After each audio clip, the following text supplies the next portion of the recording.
TV 9 Bharatvarsh Moscow पहुंचा है और मॉस्को से लगातार बड़ी खबरें आ रही हैं। अकेलौता चैनल है भारत का जो इस वक्त मॉस्को में मौजूद है। पहले ये खबर देखिए, मॉस्को से आज की एक और बड़ी खबर। आज फिर मॉस्को के पास एक और यूक्रेनी ड्रोन मिला है। बड़ी खबर, मॉस्को के पास आज फिर एक और यूक्रेनी ड्रोन मिला। कल ही यूक्रेनी ड्रोन मॉस्को के पास ढेर हुआ था और आज एक और ड्रोन वहां पर पहुंचा है। कल से अब तक मॉस्को के पास यूक्रेन के 3 ड्रोन मिले हैं। ये ड्रोन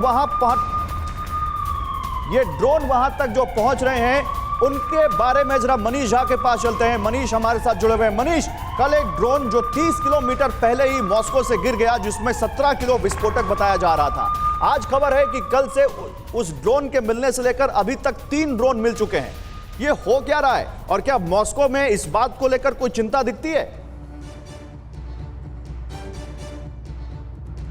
देखिए, चिंता तो सबके मन में है, मेरे भी मन में है और मैं यही भी सोच भी रहा हूं कि पता नहीं कैसे ये ड्रोन यहां तक पहुंच पा रहे हैं। क्योंकि देखिए, अगर मान लीजिए एयर रूट से आते तो उसे एयर डिफेंस सिस्टम के तरफ के जरिए ट्रैक किया जा सकता था, अगर कई 100 किलोमीटर का सफर तय करता।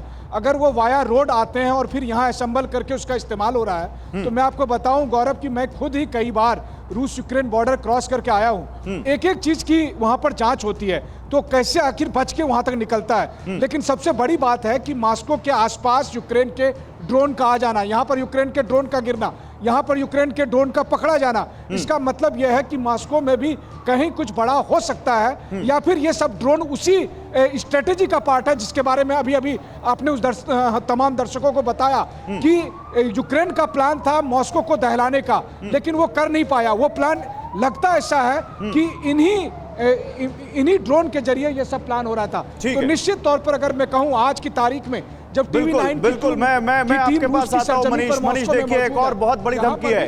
कहीं ना कहीं रूस को यह लगता है कि यूक्रेन या कहें अमेरिका उसके खिलाफ कुछ बड़ा प्लान कर रहे हैं। 30 अप्रैल की काउंटर ऑफेंसिव की डेट भी आई है और इसी को देखते हुए एक बड़ी धमकी रूस ने अमेरिका को डायरेक्ट दे दी है। वो खबर आप दिखाते हैं और फिर प्रोफेसर संजय भारद्वाज के पास जाएंगे, वो इसको कैसे देखते हैं। लेकिन पहले यह खबर देखिए, रूस की अमेरिका को डायरेक्ट न्यूक्लियर धमकी। बहुत बड़ी खबर है। मेदवेदेव ने बोला है कि एटमी अटैक में हमारे हाथ नहीं कांपेंगे, हमारे हाथ परमाणु अटैक करते वक्त नहीं कांपेंगे। रूस को न्यूक्लियर तबाही के लिए उकसाया जा रहा है, यह कहा है सिक्योरिटी काउंसिल के, रूस की सिक्योरिटी काउंसिल के डेप्यूटी हेड ने, दिमित्री मेदवेदेव ने। रूस के परमाणु अप्रसार जो प्रोजेक्ट है उसके हेड ने भी कहा है कि रूस और अमेरिका में परमाणु जंग की आशंका बढ़ गई है। तो डबल धमकी आई है इस वक्त रूस की तरफ से अमेरिका पर और यूक्रेन पर परमाणु अटैक की। एक तरफ दिमित्री मेदवेदेव और दूसरी तरफ जो रूस के परमाणु अप्रसार प्रोजेक्ट के चीफ हैं, उन्होंने भी कुछ ऐसी आशंका जताई है। तो महातबाही का अलार्म क्या वाकई बज चुका है और यह प्लान एम क्या रूस को पता है और क्या वो उससे पहले कुछ बड़ा कर देगा? आइए रूस की डबल एटमी धमकी देखिए, आपको पता चलेगा। देखिए, महातबाही का अलार्म, अमेरिका की हरकतों से परमाणु हमले का खतरा बढ़ा। व्लादिमीर इन्होंने कहा है रूस और अमेरिका में एटमी जंग की आशंका बढ़ गई। ये चीफ हैं परमाणु अप्रसार प्रोजेक्ट रूस के।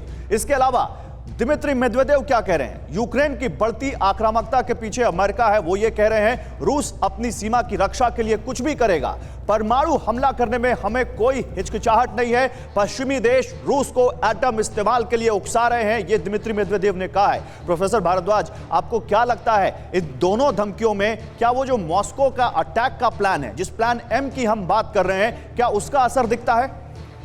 मैं बिल्कुल, आपने चौथी बात नहीं की, 3 बातें आपने की, चौथी बात मैं जोड़ता हूं। बिल्कुल देखिए, अमेरिका का स्ट्रेटेजी क्या है कि इस वॉर को कंक्लूड नहीं करना, कंक्लूसिव स्टेज में नहीं ले जाना है, क्योंकि आर पार की लड़ाई नहीं लड़नी है।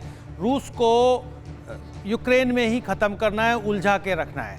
अगर यूक्रेन मॉस्को पे अटैक करता है तो मान के चलिए कि मॉस्को के पास खुला है, ओपन है अपने टैक्टिकल वेपन्स यूज़ करने का, न्यूक्लियर वेपन्स यूज़ करने का, और लड़ाई आर पार की हो जाएगी, ख़त्म हो जाएगी। वो अमेरिका कभी नहीं चाहता, क्योंकि आप ये बात मान के चलिए कि रशिया मिलिट्री पावर के साथ साथ एक बड़ी न्यूक्लियर ताकत है और वो न्यूक्लियर ताकत ने आज तक डिटरेंस क्रिएट किया हुआ है। नहीं तो नाटो कभी का एंटर कर जाता है, इसमें नहीं हो पा रहा क्योंकि उनको डर है कि सीधा यूरोप पे अटैक है और यूरोप पे न्यूक्लियर अटैक होगा। तो इस तरीके के स्ट्रेटजी को, रशिया की स्ट्रेटजी को, न्यूक्लियर स्ट्रेटजी को अमेरिका भांपता है कि और इसीलिए वो आर पार की लड़ाई की बात नहीं करता। ठीक बात है। यूक्रेन को मना किया ठीक है। कि आपको बर्शी पे अटैक नहीं करना है। ठीक है। तो निश्चित रूप से मान के चलिए कि रशिया को आप ये कह रहे हैं कि अमेरिका नहीं चाहता कि ये वॉर उसके दरवाजे तक आए और इसीलिए वो पूरा ये सब कर रहा है कि ये वॉर यूक्रेन में ही रहे, वहीं पर लड़ते रहे यूक्रेनी और बस वहीं तक ये वॉर चलती रहे।